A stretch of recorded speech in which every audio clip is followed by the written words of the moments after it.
Olá, olá, olá! Estamos começando mais um evento ao vivo, pontualmente às 19 horas. Esse que é um evento da Sociedade Mineira de Coloproctologia e hoje nós vamos falar sobre o Setembro Verde, nós estamos falando sobre o câncer coloretal. Hoje nós temos um convidado aqui que eu já vou convidar para entrar com a gente, que é o Dr. Ranieri Santos. Só aguardar ele aceitar o nosso convite.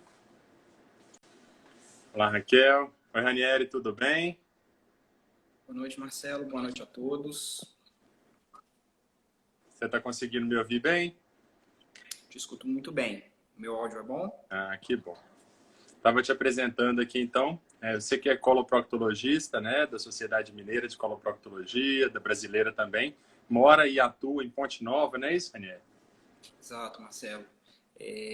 Atuo, resido, moro em Ponte Nova, uma cidade da zona da Mata Mineira, localizada a 180 quilômetros de Ponte Nova. De Belo Horizonte, perdão, da nossa capital.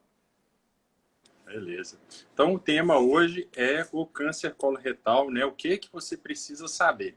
Eu acho que, assim, primeiramente a gente tem que falar o que é o câncer coloretal. O que é, Ranieri, esse câncer que tem sido tão falado hoje em dia? Exato, Marcelo. Então, assim, o mês de setembro, né, é um mês de muita importância para a nossa sociedade, para a sociedade mineira, para a sociedade brasileira de coloproctologia, um mês de conscientização em relação a essa condição, né, que é o tumor de cólon, reto, o tumor de intestino. Quando a gente fala de um tumor, Marcelo, a gente parte da unidade, da menor unidade funcional do nosso organismo, que é uma célula, né, e todo câncer começa com uma alteração celular, um grupamento de células que perde o controle sobre o seu próprio crescimento. Quando a gente fala sobre o câncer de intestino, é um grupo de células localizadas no intestino grosso, né, no nosso cólon, no nosso reto, perde o controle em relação ao seu crescimento e começa a crescer de maneira desorganizada, né? O cólon, o reto, é a porção final ali do nosso intestino grosso, né, nossa porção final, 1,5 m, 2 metros, e o câncer de intestino é esse crescimento desorganizado. Pois é, e uma coisa hoje em dia tem sido muito falada, né, que caiu na mídia aí, né, sobre o câncer coloretal, mas muita gente nunca tinha nem ouvido falar, né, e é um câncer que ele tem uma incidência muito alta, uma mortalidade ainda muito alta, né, chegando a ser o segundo câncer que mais mata, tanto em homens quanto em mulheres. Você sabe mais ou menos qual que é a incidência, qual que é a faixa que tem maior risco de desenvolver o câncer? Qual que seria? Excelente, Marcelo. Quando a gente fala em incidência no câncer de intestino, o INCA, né, que é um órgão, que é o Instituto Nacional do Câncer, um órgão atrelado ao Ministério da Saúde no Brasil, estimou para o ano corrente, o ano de 2020, cerca de 40 mil brasileiros, né, serão diagnosticados com essa condição, o câncer de cólon e reto, o câncer de intestino. E ainda em 2020, aproximadamente 20 mil pessoas, né, vão falecer em decorrência dessa condição. É o segundo tumor maligno, né, o segundo câncer mais comum, tanto nos homens quanto nas mulheres. Tá? Nos homens, ele só fica atrás do câncer de próstata, nas mulheres só fica atrás do câncer de mama. Então, assim, é uma condição extremamente comum, incidente, prevalente e ainda, infelizmente, com uma elevada mortalidade. Então, tá aí o motivo, né, da campanha de conscientização, esse mês, né, um mês tão inteiramente dedicado pelas nossas sociedades em relação à conscientização do câncer de intestino. Pois é, e é muito importante a gente conscientizar, porque, querendo ou não, isso ainda é um tabu, né, na nossa sociedade, né? Pesquisar o intestino, fazer exame de intestino, exame da região do ânus e do reto, tudo isso ainda é um tabu. E qual que é a faixa de risco, assim, de pessoas? Qual a idade, qual o comportamento, principalmente, né, que estaria em maior risco de desenvolver o câncer de intestino? Excelente, Marcelo. Normalmente, o tumor de intestino ele é mais comum nas pessoas com mais idade. Né? Aproximadamente 90% dos casos, eles acontecem nas pessoas com mais de 50 anos. Por isso, as nossas estratégias de pesquisa, de rastreamento para o câncer de intestino, elas começam, né, justamente nessa faixa etária, entre os 45 e os 50 anos. Nos últimos anos, né, a gente tem observado, sobretudo nos Estados Unidos, na Europa, países que têm assim, um controle da estatística muito grande, a gente tem observado, né, casos em pacientes mais jovens. Em números absolutos, isso não é tão grande, mas em termos relativos, essa população realmente a incidência, né, do câncer de intestino tem aumentado. A gente tem um exemplo muito recente, né, foi o falecimento, né, do Chadwick Boseman, né, que o protagonista, né, do filme Pantera Negra, né, que faleceu aos 43 anos, agora no final de agosto, né, vítima do câncer de intestino, tendo lutado contra o tumor de intestino nos últimos 4 anos, ou seja, ele fez um diagnóstico aos 39. A gente sabe que é mais comum após os 50, mas em alguns pacientes, né, mais jovens, infelizmente, também acontece. E o que daria para fazer para a gente tentar diminuir o risco que a pessoa tem, né? Cada um tem um risco já, assim, baseado na história familiar, um risco associado à idade, mas o que dá para fazer, né? Porque esses são fatores que a gente não pode controlar, né? A história E familiar e a idade não dá para mudar. Mas o que dá para mudar para ajudar a diminuir o risco? ótimo, Marcelo, excelente. A gente tem esses dois grupos, né, de riscos. Riscos que são modificáveis, aqueles que a gente pode tentar mudar para diminuir o nosso risco de desenvolvimento de uma condição, aqui no caso o tumor de intestino, e os fatores não modificáveis. Né, do jeito que você exemplificou, idade, né, história familiar, eu não consigo modificar. Né? Eu vou envelhecendo, eu tenho a história da minha família, casos de tumor de intestino, por exemplo, no meu pai, na minha mãe, nos meus avós. Os fatores de risco modificáveis, a gente tem, por exemplo, são os fatores de risco, né, que elevam o risco para essa condição.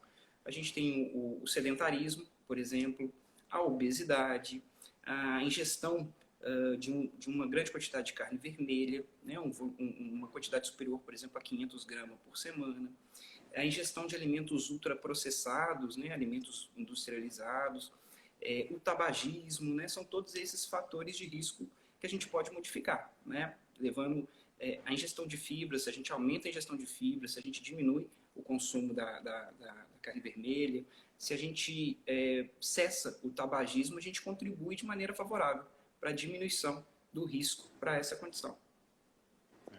Tem os pacientes seus participando aqui, viu? E até, gente, quem quiser mandar pergunta, fica à vontade. Tem muita gente falando que é interessante saber, que as colocações estão muito boas. É isso aí, a gente tem que difundir esse rastreamento, né, esses conhecimentos, porque muita gente realmente não sabe. E até aí que entra a questão do rastreamento, né, que seria a prevenção do câncer. Né? A gente tem a prevenção que a gente pode fazer cuidando para diminuir o risco, mas também a gente tem aquela prevenção de tentar encontrar as lesões pré-malignas que a gente pode retirar. Qual que seria a indicação, Ranieri, de, assim, que a gente fala de rastreamento em uma população que não tem nenhum sintoma? Quando começar? Qual exame fazer? Exato, Marcelo. Aí, basicamente, a gente vai estratificar, nós vamos separar os pacientes em dois grupos, né? Aqueles pacientes que têm um maior risco, que têm história familiar, que têm outras condições, como as doenças inflamatórias intestinais, né? Doença de Crohn, retocolite ulcerativa. Aqueles pacientes que têm história pessoal e familiar, são pacientes de um grupo. Quando a gente pega a população de maneira geral, os pacientes de risco médio, né? De risco habitual, são pacientes que as diretrizes recomendam que a gente inicie esse rastreamento a partir dos 45 anos ou 50 anos. 50 anos é uma unanimidade para todas as diretrizes. Para algumas diretrizes, um pouco mais, são guidelines, são diretrizes mais recentes, de 2018 para cá, preconizam que a gente inicie isso a partir dos 45 anos. Qual a importância do rastreamento, Marcelo? É porque o câncer de intestino, diferentemente de outros tumores, ele nos dá a chance de detectar uma lesão precursora. Uma lesão que, se não identificada, se não adequadamente tratada, ela cresce, cresce, cresce e eventualmente a gente alcança, né, esse grau de acometimento, um tumor de intestino. Então, basicamente, essa lesão precursora é o pólipo, né, o pólipo de intestino, uma lesão benigna, uma lesão semelhante a uma verruga lá no interior do intestino, que, se não identificada, se não tratada, cresce e progride numa sequência que a gente chama de sequência adenoma-adenocarcinoma. Então, o tumor de intestino nos dá essa oportunidade de iniciar o rastreamento para aquela população de risco médio entre os 45 e 50 anos. Beleza. Chegou até uma pergunta aqui, uma coisa que você falou da carne vermelha. Então, qual seria a importância da carne vermelha nesse diagnóstico? A gente sabe que a ingestão em excesso de carne vermelha, e para a maioria dos autores, excesso seria uma quantidade superior a 500 gramas por semana. É fator de risco para o desenvolvimento, né, de pólipos e do próprio câncer de intestino. Existem alguns determinados tipos de carne vermelha que estão associados a maior risco. Aquelas carnes cozidas em altas temperaturas, né, o churrasco, por exemplo, as carnes defumadas. Mas é o churrasco que o brasileiro mais gosta, né? Não é o ideal para o dia a dia, né? Exato. As carnes defumadas, Marcelo, o bacon, por exemplo, né, são alimentos que têm radicais, têm nitrosaminas, né, que são carcinógenos, são substâncias carcinogênicas, né?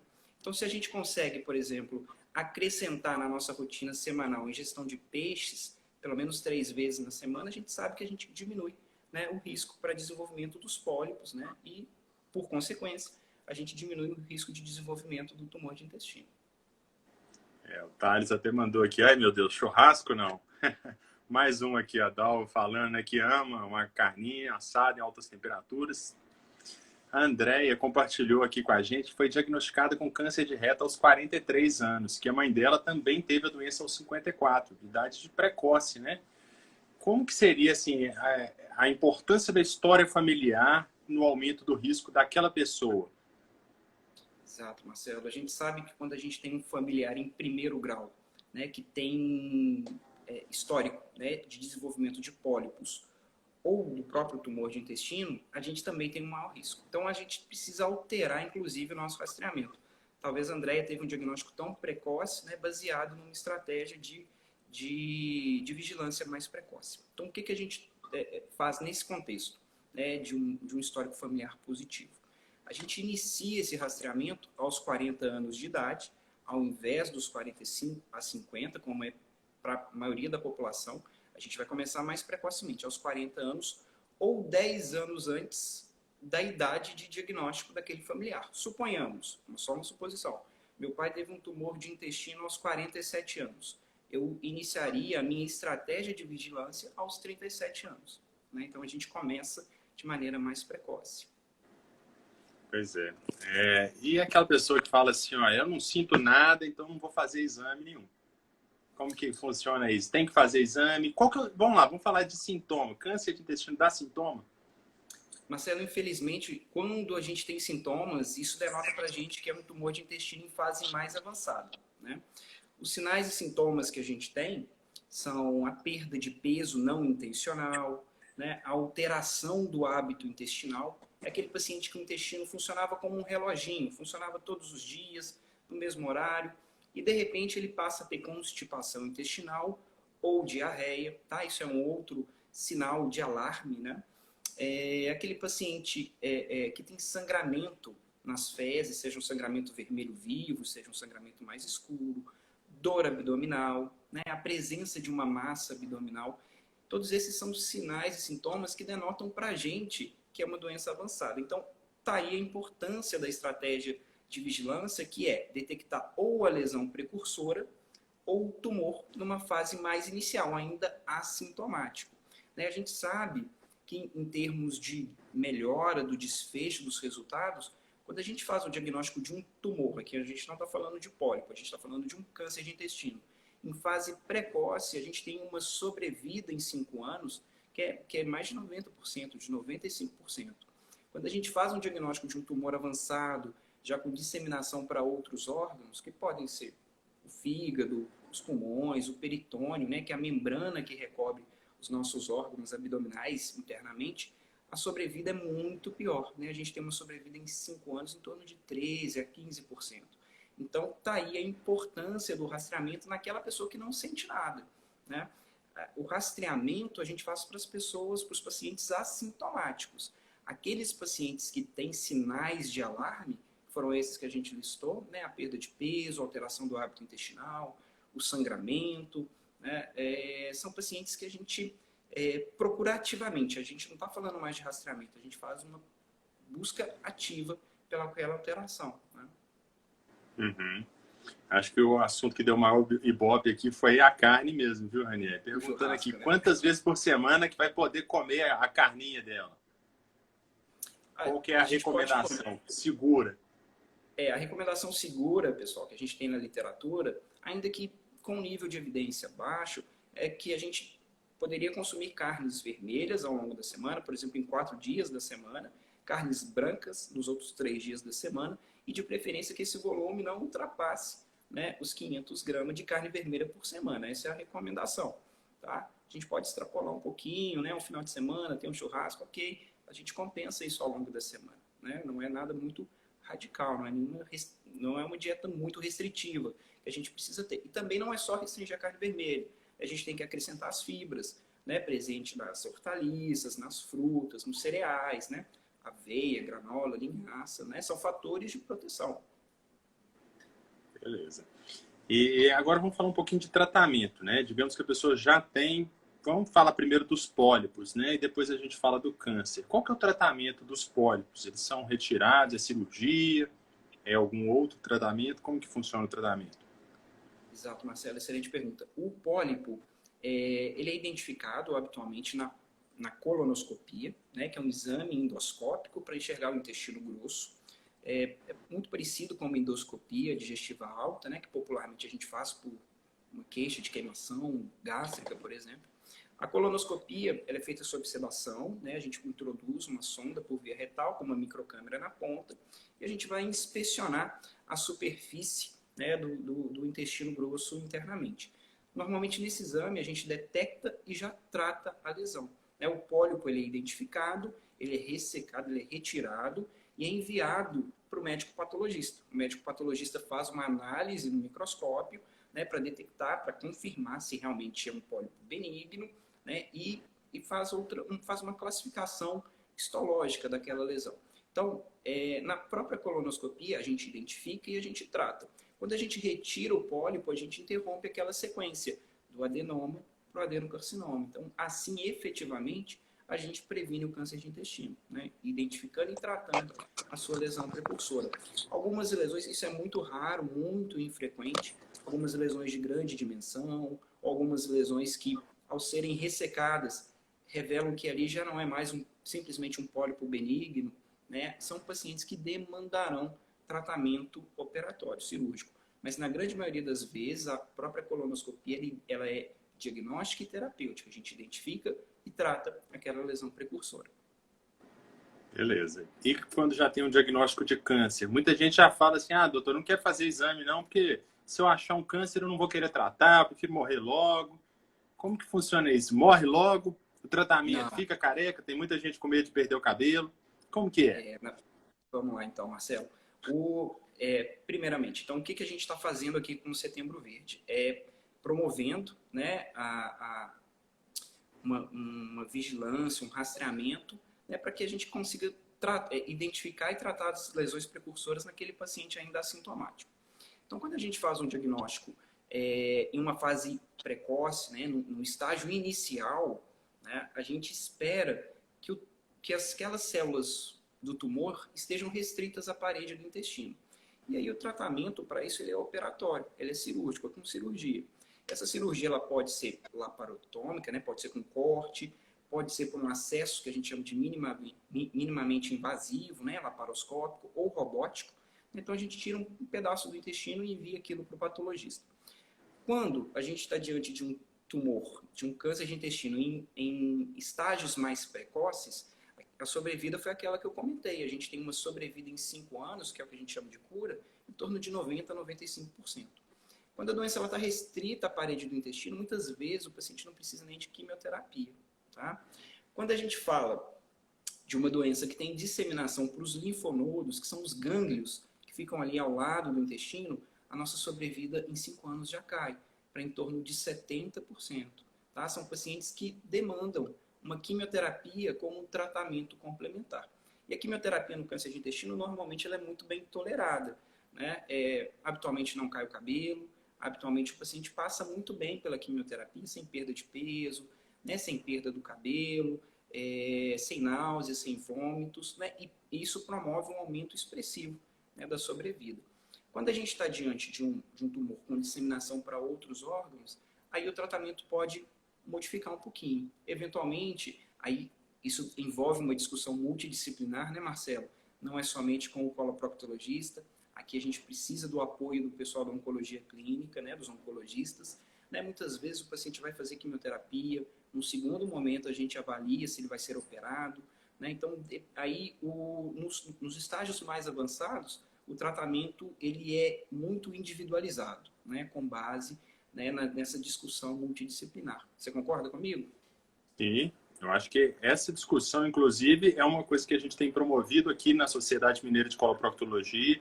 Ontem mesmo nós tivemos um tumor board, né, que seria uma discussão de casos, né, até com convidados de fora do estado, exatamente para ter esse feedback, porque é importante a discussão dos casos e várias opiniões, abordagens, né, para poder definir o melhor tratamento para o paciente. Concordo plenamente com você. Vamos abrir aqui para perguntas de novo? Ó, então, perguntando se a doença de Crohn é fator de risco para o desenvolvimento de câncer de intestino. Boa pergunta, excelente pergunta. É sim, Marcelo, nós sabemos, né, que as doenças inflamatórias intestinais, a gente tem os dois tipos principais, né, que são a retocolite e a doença de Crohn, elas são fatores de risco. Sobretudo para aqueles pacientes que não alcançam o que a gente chama de remissão. Para quem não conhece essas condições, as doenças inflamatórias, o intestino ele fica todo inflamado. E o objetivo do nosso tratamento é fazer com que esse intestino regrida em relação a essa inflamação. Aquele paciente que não alcança o que a gente chama de remissão, né, ele aumenta o risco de desenvolvimento para um tumor de cólon. Aquele paciente que tem um acometimento de todo o cólon, que a gente chama de pancolite, né, um paciente, a gente vai iniciar o rastreamento para câncer de intestino nesse paciente em idade muito precoce. Normalmente após 8 anos de início, né, de diagnóstico da sua doença inflamatória intestinal. Para aquele paciente que tem uma colite distal, uma colite mais localizada, a gente inicia esse rastreamento após 12 a 15 anos, né, de diagnóstico. Então, muitas vezes a gente começa o rastreamento para os pacientes com doença inflamatória intestinal em idade mais precoce, porque é um grupo de risco. Mais uma aqui, ó, falando um pólipo com displasia de alto grau. Isso é câncer ou não é? Boa pergunta, excelente pergunta. A princípio não, Marcelo, displasia de alto grau, mas isso denota para a gente que naquela sequência de adenoma, adenocarcinoma, essa lesão caminhava em direção, né, à malignidade. Isso para a gente é um adenoma avançado, que a gente chama. A gente divide os adenomas, essa lesão precursora, em adenomas simples e adenomas avançados. Diante de um adenoma avançado, inclusive, se ele foi ressecado, ele foi tratado. Ótimo, excelente. Mas a próxima colonoscopia, a gente precisa diminuir o intervalo. Só lembrando, né, Marcelo, que a colonoscopia é um exame bastante seguro, muito disseminado, né? Mas não necessariamente a gente precisa ficar fazendo todo ano, né? O paciente com uma colonoscopia normal, a gente vai repetir somente em 10 anos. O paciente que a gente identifica e trata pólipos, a gente vai abreviar esse intervalo, né? Pode ser que o paciente precise repetir com 3 anos, né? No caso, por exemplo, de um pólipo avançado, um adenoma avançado, por exemplo, com displasia de alto grau. A princípio, ainda não é um tumor, mas caminhava nessa direção. Pois é, isso é até uma coisa que muitas vezes as pessoas perguntam, né? Eu vou precisar fazer colonoscopia todo ano? Qual que é o intervalo que precisa fazer colonoscopia? É importante todo mundo entender que isso varia, né? Vai depender de acordo com os achados do exame. Não tem um intervalo fixo. Se o exame vier normal, em geral a gente vai repetir naquele intervalo que você mencionou, de 5 anos. Mas isso pode variar, né? No caso da displasia de alto grau, então a gente, como sabe, já é uma lesão que estava prestes a evoluir para um câncer mesmo. Né? Beleza. Aqui, então, pergunta sobre complicação, né? Efeito colateral de quimioterapia. Andréia, fica uma sugestão aqui para a gente, né? Nós vamos chamar um oncologista para a gente discutir isso. Acho que seria bem interessante. Tá? Estão perguntando aqui também mais coisas sobre a carne, né, gente? Acho que a gente já falou bastante, né? Estão tentando negociar com a gente aqui, o Ranier. Se já que come bem nos outros dias, se pode comer a carne e tal. Você já falou, tem uma quantidade máxima recomendada, né? Não é o alimento mais saudável para se comer numa quantidade exagerada. Tá bem? Ok. Aqui eu não entendi muito bem sua pergunta, viu, Edna? Depois, se quiser mandar de novo. Aniele, e depois de operado o câncer, quanto tempo a gente vai acompanhar para saber se esse paciente está curado, se vai ter recidiva da doença? Como que é? Exato, Marcelo, excelente pergunta. as diretrizes do segmento de um paciente que foi operado recomendam que a gente acompanhe esse paciente por pelo menos 5 anos, né? Então, no início, a gente faz os controles que são muito próximos, né? São controles trimestrais. Depois a gente passa para os controles semestrais, né? E aos 5 anos a gente poderia fazer duas coisas: ou dar alta, né, ambulatorial para esse paciente, ou seguir acompanhando. É duro, né, Marcelo? Normalmente é um paciente que a gente acompanha tão próximo, né, principalmente naquele início, a gente acaba seguindo. Eu não tenho o hábito de dar alta ambulatorial para o paciente oncológico, não. Eu peço para ele me visitar anualmente. Né? Você tem essa conduta também? Assim, aí eu já aumento um pouco o intervalo. Depois de 5 anos eu já aumento um pouco, mas aí voltando para aquele rastreamento convencional, igual a gente falou. Mas eu realmente, assim, alta falar não precisa voltar, aí eu não falo não. Eu faço um acompanhamento sim, tá? Mas aí eu aumento um pouco o tempo. Entendi. Uma pergunta aqui, se existe uma média do preço do exame particular, se existe uma tabela. Então, o exame particular não tem uma tabela, né, Ranieri? O preço varia, né? Vai variar de clínica para clínica, então, em geral, tem que fazer uma pesquisa de orçamento mesmo. Então, mais uma pergunta aqui, ó. O índice de câncer, ele é maior em homens, mulheres, por quê? Tem Na uma verdade, variação? a Érica perguntou. Na verdade, as estatísticas que a gente tem para o Brasil, Marcelo, são muito parecidas, né? Quando a gente coloca aqui, segundo o INCA, né, o Instituto Nacional do Câncer, esse ano aproximadamente 40 mil pessoas receberão esse diagnóstico, infelizmente, do câncer de intestino. São 20 mil mulheres, 20 mil homens. Né? É bastante parecido. Né? A gente não consegue perceber estatisticamente uma predileção assim, né, por gênero, não. É bastante similar. A Edna falando aqui que não recebeu alta depois de 5 anos, é por isso, Edna. Muitas vezes a gente vai continuar o acompanhamento, mas a pessoa tem ainda indicação de fazer aquele rastreamento. Por isso que muitas vezes não dá alta. Fala, ó, você está curada, a princípio tem critério, né, mas tem que continuar o acompanhamento de tempos em tempos. Existe algum exame que substitui a colonoscopia nesse rastreamento? Ah, sim. Existe sim, Marcelo. A gente tem várias estratégias, né, para fazer o rastreamento. Para aquele paciente que está assintomático, né, aquele paciente que não tem sintomas, que alcançou ali 45, 50 anos, a gente quer iniciar, né, o rastreamento. A gente pode fazer, por exemplo, a pesquisa de sangue oculto nas fezes, né, isso pode ser iniciado aos 45, aos 50 anos, normalmente anualmente ou bianual, a cada 2 anos. Então essa é uma estratégia. Outra estratégia é iniciar, por exemplo, com a colonoscopia. Colonoscopia normal, a gente dá um intervalo aí de 5 a 10 anos para a sua repetição. A gente tem também a colonoscopia virtual, né, que é a colografia por tomografia, que nada mais é do que uma tomografia computadorizada com um software especial que faz uma reconstrução tridimensional do nosso intestino. Tá? Também é uma modalidade possível, né, para que a gente faça o rastreamento do câncer de intestino. Tem algumas peculiaridades, ela também precisa, né, de preparo, né, ela é feita pela equipe da radiologia, pelos radiologistas, né, em geral precisa da introdução de uma sonda por via retal para injetar ar, distender o colo, então tem algumas peculiaridades. Né, é uma estratégia possível, mas assim, na hora que o colega médico pede o exame para iniciar o rastreamento, vale a pena conversar com ele, né, sobre as peculiaridades de cada estratégia de vigilância e de rastreamento. Sim, verdade. Agora tem uma coisa que a colonoscopia ela é insubstituível, né? Que é nessa capacidade de nós já identificarmos e tratarmos lesões que poderiam evoluir para câncer e até cânceres iniciais, né? Que a gente pode retirar pela colonoscopia. Isso nenhum exame substitui, né? Igual você falou na estratégia de rastreamento, sim, poderia ser usado outra estratégia. Mas uma vez identificada alguma alteração, a maioria das vezes nós vamos convergir as estratégias todas para colonoscopia, que aí nós vamos identificar a lesão, biopsiar ou tirar, né? E aí depois definir qual vai ser o próximo passo. Perfeito, Marcelo. Diante de qualquer resultado positivo, né, uma pesquisa de sangue oculto nas fezes positiva, uma colonoscopia virtual com a identificação de um pólipo, qualquer resultado positivo a gente vai acabar convergindo, né, para a realização da colonoscopia.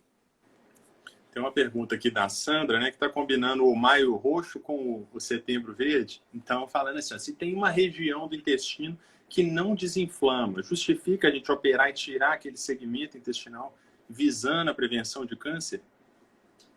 Assim, Sandra, Depende muito, né? Se a gente está falando de retocolite, se a gente está falando de Crohn.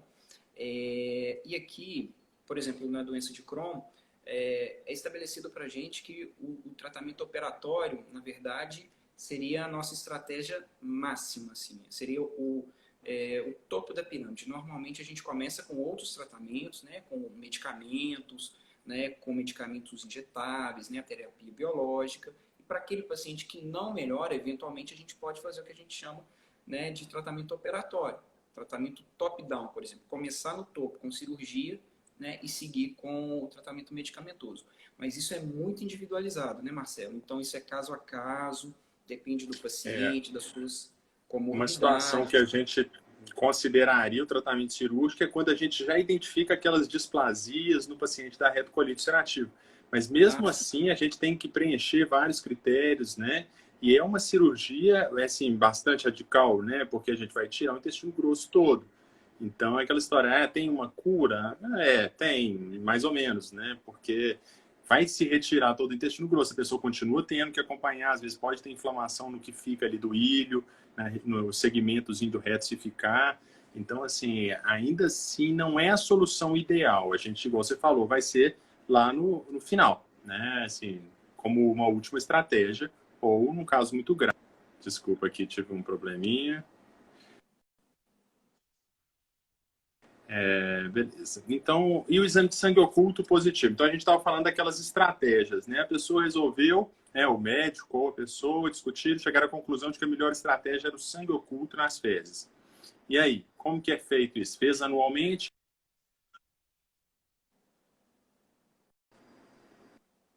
oi, Marcelo, perdão, eu não entendi. A gente optou pela realização da Do pesquisa de sangue sangue oculto nas oculto, né? fezes. Aí deu positivo. E aí, daí para frente, o que tem que fazer?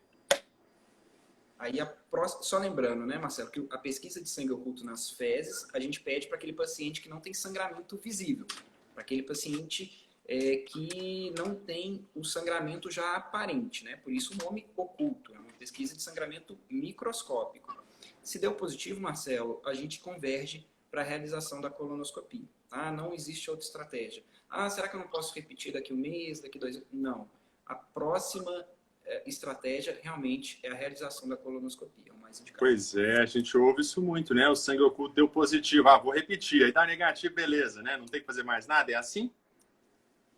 Não, negativo. Não. Né? Deu positivo, colonoscopia. Né? É a Não dá medida para a ser fazer melhor realizada. de 3, não.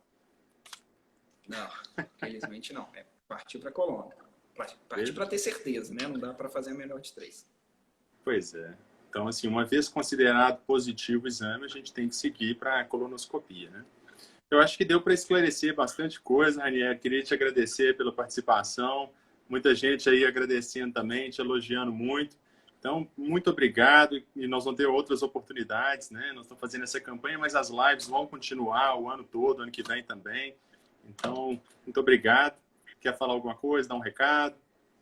Quero sim, Marcelo. Primeiramente, eu queria agradecer, né, a diretoria da Sociedade Mineira de Coloproctologia, em especial, né, o nosso presidente, Dr. Bruno Juste, né, agradecer também ao Dr. Hélio Antônio, né, que é o coordenador das mídias sociais do TI, te agradecer, né, como o diretor de marketing da Sociedade Mineira de Coloproctologia, agradecer o trabalho que vocês têm feito, né, na disseminação do conhecimento, né, de levar essas informações para a população, para os nossos colegas médicos generalistas, né. Então, o trabalho é brilhante, né, precisa ser enaltecido. Queria agradecer pela oportunidade, né, agradecer, né, a todo mundo que nos acompanhou aqui, quem vai assistir posteriormente a nossa live, que fica registrada, fica, né, no nosso perfil da Sociedade Mineira de Coloproctologia, no canal do YouTube da SMC Procto. Né? Então, meu muito obrigado e boa noite a todos. Nós que agradecemos. E igual você falou, tem o canal no YouTube. Tem muita gente ainda que não está sabendo. Nós fizemos um canal que chama Saúde Intestinal. Essas lives estão indo para lá e também tem outros vídeos que estão sendo gravados pelos médicos da Sociedade Mineira. Então está muito interessante, vale a pena seguir. É um canal no YouTube. Então, muito obrigado, um grande abraço, Ranieri. Até a próxima. Forte abraço, até a próxima, pessoal.